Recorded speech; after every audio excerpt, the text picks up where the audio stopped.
அன்பு பிள்ளைகளே, இயேசுவின் நாமத்தினாலே உங்களுக்கு வாழ்த்துதல்கள். இந்த நல்ல நாளிலும் கூட தேவனுடைய சமூகம் நம்மோடு கூட இருக்கிறது. நீங்கள் நானும் தேவனுடைய பிரசன்னத்தோடு தேவனுடைய மகிமையான ஆசீர்வாதங்களை நாங்கள் பெற்றுக்கொண்டிருக்கிறோம். இந்த நாளிலே நீங்க ஒருவேளை ஒரு சோகத்தோடு கூட இருக்கிறீங்களா, துக்கத்தோடு இருக்கிறீங்களா, மனதிலே பலவிதமான போராட்டங்கள், பல கேள்விகளோடு நீங்கள் போராடி கொண்டிருக்கிற ஒரு நபராய் நீங்க நின்று கொண்டிருக்கிறீங்களா? உங்களுக்கு அருமையான ஒரு வாக்குத்தத்தத்தை நான் வாசித்து காட்டட்டுமா? வேதத்திலே வெளிப்படுத்தலின் புஸ்தகம் 3வது அதிகாரம் 8வது வசனம் இப்படியாக சொல்கிறது, இதோ திறந்த வாசலை உனக்கு முன்பதாக வைத்திருக்கிறேன் என்பதாக.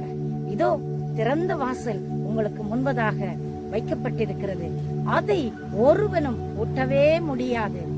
தேவன் ஒரு வழியை திறந்தால் மனிதர்களோ தீய சக்திகளோ எந்த வல்லமையோ உங்களுக்கு அந்த வாசலை பூட்டவோ தடுக்கவோ முறிக்கவோ கெடுக்கவோ யாருக்கும் அதிகாரம் இல்லை. தைரியமாயிருங்கள் வாலிப தம்பி தங்கச்சி, நீங்க ஏதோ ஒரு பயணத்தை தொடங்குறதற்கு நீங்க ஆயத்தப்பட்டு கொண்டிருக்கிறீங்க. எனக்கு என்ன நடக்க போகிறது, என்னுடைய வாழ்க்கையிலே நான் எடுக்க போகிற இந்த முயற்சிகள் எப்படி இருக்க போகிறது என்று பலவிதமான கேள்வியோடு இருக்கிறீங்களா? உங்களுக்கு தேவனுடைய வார்த்தை சொல்கிறது, இதோ ஒரு திறந்த வாசல் உங்களுக்கு முன்பதாக இருக்கிறது. தேவன் உங்களுக்கு ஒரு நன்மையான வாசலை திறப்பார். பலவிதமான போராட்டங்கள், கேள்விகள், நம்முடைய தேவைகள் அதிகரித்துக் கொண்டு இருக்கிறது. இந்த சூழ்நிலையில ஐயோ எனக்கு ஒரு பதில் கிடைக்குமா, எனக்கு ஒரு நன்மை நடக்குமா, எனக்கு யார் உதவி செய்ய வருவார்கள் என்று சொல்லி நீங்கள் அங்கலாய்த்துக் கொண்டு இருக்கலாம். உங்களுக்கு நன்மையான ஒரு வாசலை கொடுப்பதற்கு உங்களையும் என்னையும் அடைத்த ஆண்டவர் நமக்கு உதவி செய்வதற்காய் நம்மை நோக்கி பார்த்து கொண்டே இருக்கிறார். அங்கே தாயானவள் தன் பிள்ளை அங்கே பிறந்து வளர்ந்து அவன் நடைபயின்று அவருடைய வாழ்க்கையின் ஒவ்வொரு வெற்றி படிகளிலும் அவள் அக்கறை உள்ளவளும் பாதுகாக்கிறவளும் அவனை பராமரிக்கிறவளுமாய் இருக்கிறாள். அதை பார்க்கிலும் தேவன் மகிமையுள்ளவராய் இருக்கிறார். உங்களுடைய வாழ்க்கையிலே என்ன தேவை பெரிதாயிருக்குது, என்ன சூழ்நிலை உங்களை கடுமையாய் வேதனைப்படுத்தி கொண்டிருக்கு? நான் எடுத்த முயற்சி எல்லாமே தோற்று போய்விட்டது, நான் என்ன செய்யட்டும்? ஐயோ என் மேல ஒன்றுமே வேண்டாம். ஏன் தேவ பிள்ளைகளே, நீங்க ஒருவேளை நான் ஜபித்து நான் சோர்ந்து போய்விட்டேன், ஒரு பதிலும் வரல, ஒரு நன்மையும் எனக்கு கிடைக்கல, நான் என்ன செய்யறது?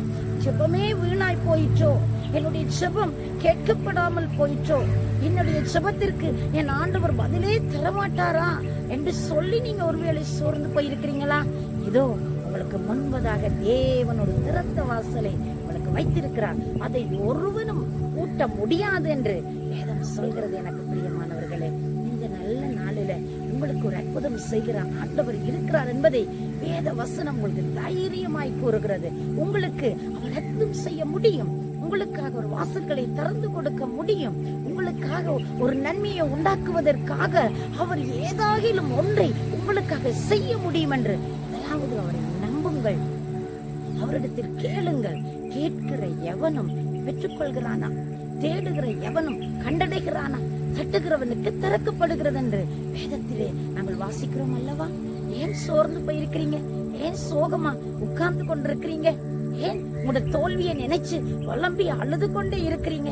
ஒருவேளை இரவெல்லாம் நீங்க அழுதுட்டு இந்த சத்தத்தை நீங்க கேட்கலாம், இந்த சத்தியத்தை நீங்கள் கேட்கலாம். உங்களுடைய ஆண்டவர் உங்களோடு பேசுகிறார்.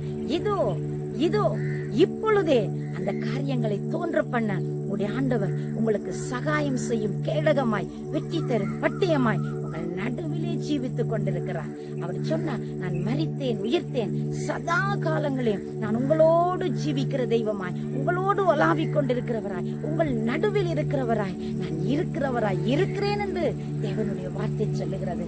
என் அன்பு பிள்ளையே, செங்கடல் போன்ற பயங்கரங்கள் உன்னை சூழலாம், ஜோர்தான் போன்ற பயங்கரங்கள் உன்னை சூழலாம், எரிக்கோ போல ஒரே தடியா இருக்கிறது, நான் என்ன செய்யட்டும் என்று சொல்லி புலம்பிக் கொண்டிருக்கிறீங்களா?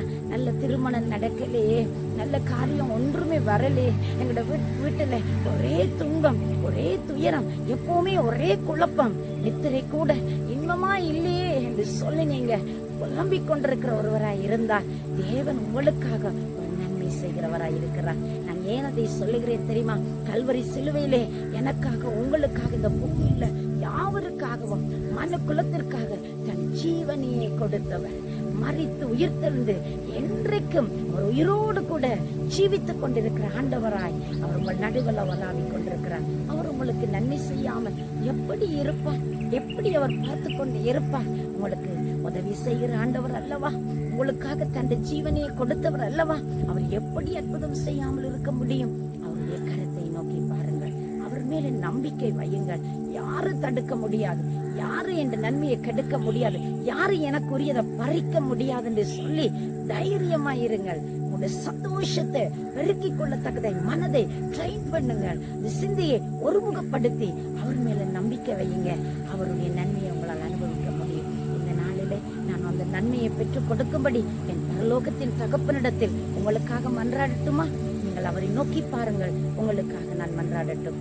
சர்வ வல்லமை உள்ள நல்ல ஆண்டவரே, இயேசுவின் நாமத்தில் இதோ உனக்கு முன்பதாய் திறந்த வாசலை வைத்திருக்கிறேன், அதை ஒருவனும் பூட்ட முடியாது என்று சொன்ன தேவனே, நம்முடைய பிள்ளைகளுக்கு நன்மை செய்கிற உம்முடைய அற்புத கரம், ஆணிகள் கடவப்பட்ட கரம், ஆசீர்வதிக்கிற கரம் இந்த நாளில் உம்முடைய பிள்ளைகளுடைய சரசிலே அமர்வதாக, ஒரு நன்மை நடப்பதாக, தேவைகள் சந்திக்கப்படுவதாக.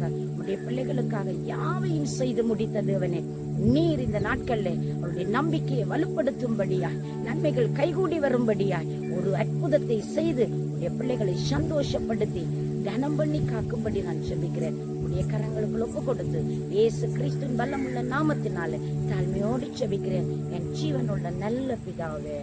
ஆமென், ஆமென். தேவன் தாமே உங்களை நிறைவாய் ஆசீர்வதிப்பாராக.